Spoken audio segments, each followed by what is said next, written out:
ሰላም ጤና ይስጥልኝ የፍሪ ፕሬስ ቻናል ተመልካቾቻችን እንደምላላችሁ ዕለታዊ ዜናዎችን ይዘን ቀርበናል። መልካም ሞላ ነኝ። በአዲስ ቅዳም በተደረገው ተጋድሎ ፋኖ ከፍተኛ ድል ተቀዳጀ። ዛሬ ጥቅምት 4 2018 ዓ.ም ከሌሊቱ 12 ሰዓት ጀምሮ የአማራ ፋኖ ብሔራዊ ኃይል ምዕራብ አማራ ቀጠና ቴዎድሮስ እዝ የ3ኛ ጎጃም አገው ምድር የ10 አለቃ ፍሬም አጥናፉ ብርጌድ አዲስ ቅዳም ከተማ በመግባት በአገዛዙ ካምፕ ላይ ጥቃት ፈጸመ።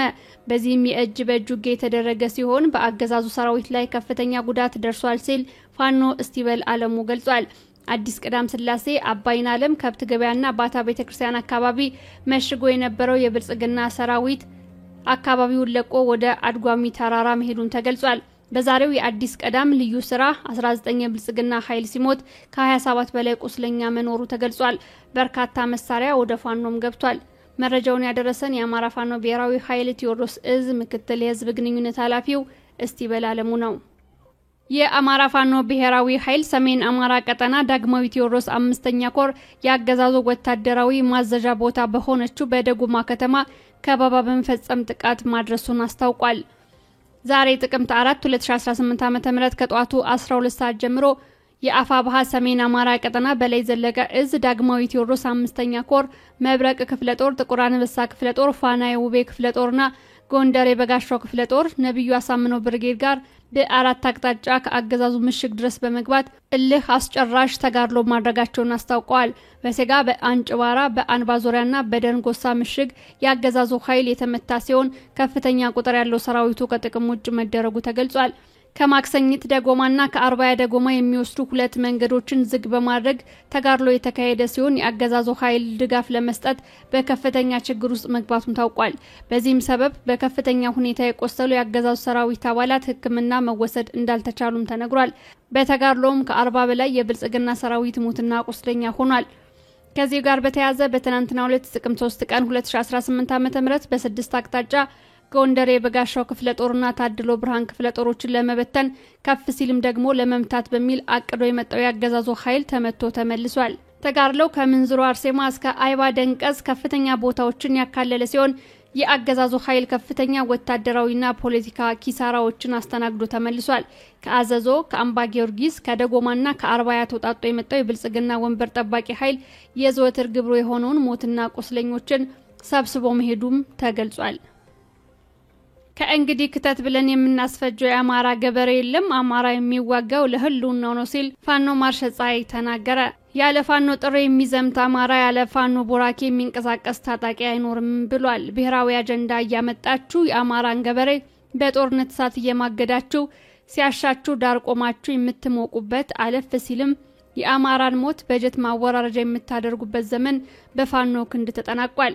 አዲሱ ትውልድ እንኳን ፊት ለፊት ያለውን የኢትዮጵያና የምስራቅ አፍሪካ ፖለቲካ ዓለም የያዘችውን ድብቅ ሚስጥር ጠንቅቆ የሚያውቅ ኃይል ነው። በየትኛውም የሀገሪቱ ክፍል ያለውን አማራ በማንቃት በማደራጀት በማስታጠቅ ወደ ጠላቱ እንዲተኩስ እያለማመር ነው እንገኛለን። ይህ ልምምድ መጨረሻው ምን እንደሚሆን በመጪዎቹ ጥቂት ጊዜያት እናንተም ዓለምም የሚያየው ጉዳይ ይሆናል። ከእንግዲህ ባሻጥር የሚታለል በጥቅም የሚደለል የአማራ መሪ ወደፊት የሚመጣ ይመስላልን ሲል በመጠየቅ ሐሳቡን የገለጸው ፋኖ ማርሸት ፀሐይ ከፋኖች ጋር በነበረ ውይይት ነው። ማርሸት የአማራ ፋኖ ብሔራዊ ኃይል የቴዎድሮስ እዝ የህዝብ ግንኙነት ኃላፊ ነው። በትግራይ ክልል ዛሬ ሰልፍ መደረጉ ተገለጸ። በመቀሌና በዙሪያው የሚገኙ የትግራይ ኃይሎች ትናንት ሰኞ ጥቅምት 3 2018 ዓ.ም ከጧቱ 2 ሰዓት ተኩል እስከ ምሽት ሰላማዊ ሰልፍ አካሂደው ነበር።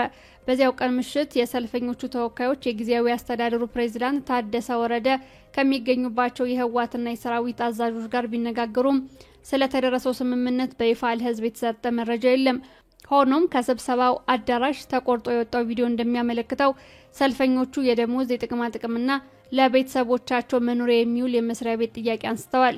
የትናንትና ውይይት ውጤት ለህዝብ ሳይነገር ዛሬም ጥቅምት 4 2018 ዓ.ም ከትግራይ ምስራቃዊ ዞን ወደ መቀሌ ከተማ የሚያስገባው ዋና አስፋልት ከጧት ጀምሮ እስካሁኑ ደቂቃ በሁለት ቦታ ተዘግቶ ሰልፍ እየተካሄደ ይገኛል። የትግራይ ኃይል አባላት ሰልፈኞች አጉላና ጉርመዶ በሚባሉ ሁለት ቦታዎች መንገድ በመዝጋታቸው ምክንያት መኪኖች ቆመው ተጓዦች ተስተጓጉለዋል ተብሏል። ሰልፈኞቹ ጥያቄያቸው ከትናንትናው ሰልፍ ጋር ተመሳሳይ እንደሆነ ጠቅሶ የዘገበው ቲክቫ ነው። ትናንትናና ዛሬ ሰልፍ እያደረጉ የሚገኙት የትግራይ ሰራዊት አባላት በሰሜን ኢትዮጵያ ጦርነት ወቅት በጦርነቱ የተሳተፉ ናቸው። በደሴ ከተማ ተማሪ ሊዛ ደሳሌ የተባለች ወጣት የአስገድዶ መድፈርና የግድያ ጥቃት ተፈጸመባት። ወጣቷ መስከረም 27 2018 ዓ.ም ስልኳን ለማስተራት በሚል በደሴ ከተማ ፒያሳ በወጣችበት አልተመለሰችም። ከወትሮ ከምትመጣበት ሰዓት መዘግየቷን ተከትሎ ቤተሰቦቿ ወጣው ሲፈልጓት ተደፍራና ተገርላ መገኘቷ ተገልጿል። ይህንን ተከትሎ በከተማው ከፍተኛ ውጥረት ሰፍኗል። ወጣቷ የወይዘሮ ስህን ኮሌጅ ተማሪ ነበረች። የብልጽግናን አገዛዝ በገንዘብ በከፍተኛ ሁኔታ የምትደግፈውና ብልጽግና በህዝቡ ላይ የሚያደርሰውን ጦርነት ፈንድ የምታደርገው በረከት አደራ ወይም በረከት ገበሬዋ ተብላ የምትታወቀው ባለሀብት ቤቷ ላይ ሐራጅ ወጣበት። በረከት ገበሬዋ ከቀናት በፊት በፌስቡክ ገጿ ላይ አብይን የሚያንቆለጳጵስ ነገር ጽፋ መነጋገሪያ ሆና ነበር። በፌስቡክ ገጿ ጥያቄና ጭንቀቴን በቅንነት መልሱልኝ፣ እኔን ሁሌ የሚያስጨንቀኝና የሚያሳስበኝ የአብይ አህመድ ጉዳይ ነው ያለችው በረከት አደራ አብይ ደከመኝና ትንሽ ልረፍ ቢል ወዴት እንሄዳለን ስትል በጻፈችው ጽሑፍ በርካታ ተቃውሞ ገጥሟታል። ከዚህ በፊት የመደመር መጽሐፍ ሲመረቅ በ25000 ዩሮ የገዛችው በረከት በሲዳማ ሐዋሳ ክልል የሚገኘው መኖሪያ ቤቷ በሐራጅ መውጣቱን በሪፖርተር ተዘግቧል። የብልጽግና አገዛዝ ምንም ያክል ብታሽቃብጥለትም ቤቷን በሐራጅ ከማውጣት አልተመለሰም። ሪፖርተር ጋዜጣ በጥቅምት 2 2018 ዓ.ም ባወጣው ሐራጅ የንብረት አስያዡ ስም በረከት ወርቁ አደራ የተባለ የአበዳሪው ቅርንጫፍ ኦዳ ባንክ ለጨረታ የቀረበው ንብረት መኖሪያ ቤቱ የሚገኝበት ቦታ ሲዳማ ክልል ታቦር ክፍለ ከተማ ሐዋሳ ከተማ ፈራ ቀበሌ የሆነ የካርታ ቁጥር ያለውና የቦታ ስፋቱ 200 ካሬ ሜትር የሆነ የጨረታ መነሻ ዋጋው 12,337,703.27 ሳንቲም ጨረታ ወጥቶበታል።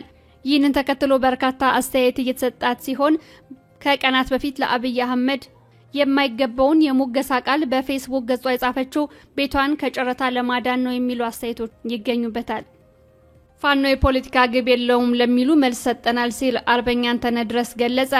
የፋኖ ትግል አድጓል ያለው አርበኛው በፖለቲካም እንደተደገፈ ተናግሯል። ትግሉ ተቋማዊ ነው፣ ድርጅት መስርቷል፣ የፖለቲካ መስመርም ዘርግቷል። የትግሉ ሁኔታም ከመሰረቱ ከአማራ ህልውና ወደ ፍትህና ዲሞክራሲ ከፍ ብሏል ሲልም አክሏል።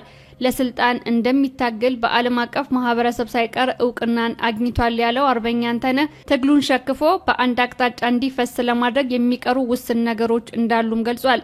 እነኚህን ነገሮች ወደ ድምር ጉልበት ለማምጣት በርትተን እንሰራለን፣ በእርግጥም እናደርጓለን ሲልም ገልጿል። አርበኛ አንተነህ የአፋብሃ ሰሜን አማራ ቀጠና ከፍተኛ አመራር ነው።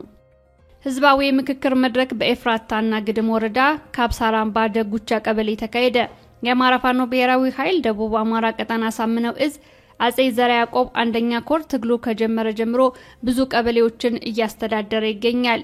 በተካሄደው ህዝባዊ መድረክ የኮሩ ፖለቲካ ዘርፍ ኃላፊ አርበኛ ፋኖ ያሬድና የኮሩ አመራሮች ተገኝተዋል።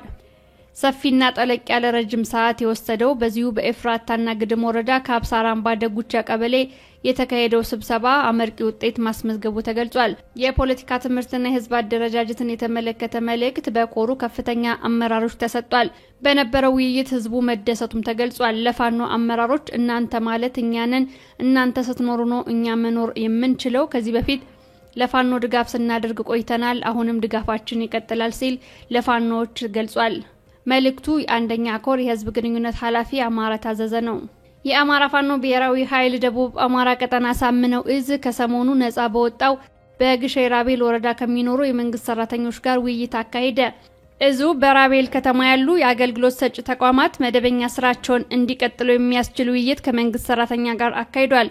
የመወያያ የመነሻ ሐሳብ ያቀረበው የአፋብሃ ደቡብ አማራ ቀጠና የድርጅት ጉዳይ ኃላፊ አርበኛ አሸናፊ ምንዳ አገልግሎት ሰጪ ተቋማት ክፍት ሆነው ለህዝባቸው አገልግሎት እንዲሰጡ የተሰደዱ የብልጽግና የፖሊስና የሚሊሻ አባላት ከነቤተሰቦቻቸው ተመልሰው የበደሉትን ህዝብ ይቅርታ ጠይቀው ህይወታቸውን እንዲመሩና የህዝብ ተቋማት ንብረቶች ለግለሰቦች ጥቅም ሳይውሉ በስርዓት ተቆጥረው ለህዝብ አገልግሎት እንዲሰጡ ለማስቻል መድረኩ የተዘጋጀ ነው ብሏል። በተጨማሪም የድርጅት ጉዳይ ኃላፊው አርበኛ አሸናፊ አውቆም ሆነ ሳያውቁ ከብልጽግና ስርዓት ጎን ተሰልፈው የነበሩ የብልጽግና አመራሮች ፖሊስና ሚሊሻ በቀጥታ ከፋኖ አመራሮች ጋር ተነጋግረው ወይም በሃይማኖት አባቶችና በሀገር ሽማግሌዎች በኩል በቀጣይ ከእንደዚህ አይነት የጥፋት ቡድን ጋር ደግሞ ላይ ሰሩ ቃል ገብተው ከመጡ ፋኖ በባለፈው ተግባራቸው እንደማይጠይቃቸው በአቋም እንደተያዘ ማረጋገጫ ሰጥቷል። በውይይቱ የተሳተፉ የመንግስት ሰራተኞች የፋኖን ተቃውማዊ ለውጥ አድንቀዋል። በተለይም አማራው በአማራ እንዳይፈናቀል እዙ የወሰደውን የበሰለ አካሄድ የአማራን አንድነት የሚያመጣ ተግባር ሲሉ ገልጸውታል። ፋኖ ወደ ራቤል ከተማ የገባበት አግባብ ብስለት የተሞላበት በመሆኑ አገልግሎት ሰጪ ተቋማትን ከስግብግብ ዘራፊዎች የታደገ ነው ሲሉ አስተያየታቸውን ጨምረው ሰጥተዋል። በተያያዘም የመንግስት ሰራተኞቹ በቀጣይ ቢስተካከሉና በአንክሮ ቢታዩ ያሏቸውን ጥያቄዎችና አስተያየቶች አቅርበዋል። ከመንግስት ሰራተኞች የተሰጡ አስተያየቶችን በቀጥታ ተቀብለን እናስተካክላለን ያለው የአፋብኃ ደቡብ አማራ ቀጠና ሳምነው እዝ ህግ አገልግሎት መምሪያ ኃላፊ አርበኛ ተስፋዬ ገስጥ የፋኖ አባሎቻችን እዙ የሚያስተላልፈውን ትዕዛዝ ከመፈጸም ውጪ በድርጅታዊና አስተዳደራዊ ጉዳዮች የማይገቡ መሆኑን አውቃችሁ በቀጣይ በሚዘረጋው መዋቅር የራሳችሁን አስተዋጽኦ ልታደርጉ ይገባል ሲል ህዝቡ ተናግሯል። መረጃውን ያደረሰን የአሳምነው እዝ ያጼ ዘራ ያዕቆብ ህዝብ ግንኙነት ኃላፊ ፋኖ አማረ ታዘዘ ነው። የብልጽግና አገዛዝ ተላላኪ መመታቱ ተገለጸ። የአማራ ፋኖ ብሔራዊ ኃይል የራስ ቢተወደድ መንገሻ ቲከም 5ኛ ክፍለ ጦር የቡሬ ዳሞት ብርጌድ ባንጃ ተራራ ላይ ሳጅን መንግስቱ የተባለውን የብልጽግና ሰላይ መምታቱን አስታውቋል። ተጨማሪ መረጃዎችን ይዘን እንመለሳለን። የአማራ ፋኖ ብሔራዊ ኃይል ምዕራብ አማራ ቀጠና ቴዎድሮስ እዝ የቀኝ ጌታ ዮፍታሔ ንጉሴ 6ኛ ክፍለ ጦር በላይ ዘለቀ ብርጌድ ከግራ ቅዳምን ታዳጊ ከተማ ጋር ህዝባዊ ውይይት አካሄደ።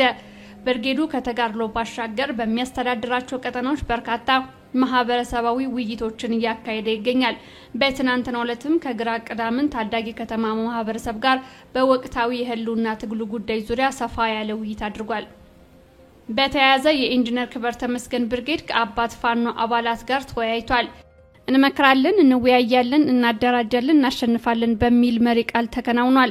የአማራ ፋኖ ብሔራዊ ኃይል ምዕራብ አማራ ቀጠና ቴዎድሮስ እዝ የቀኝ ጌታ ዮፍታሔ ንጉሴ የኢንጂነር ክብር ተመስገን ብርጌድ በየዘለቃ ቀጠና ከሚገኙ አባት ፋኖች ጋር ሰፊ ውይይት አካሂዷል።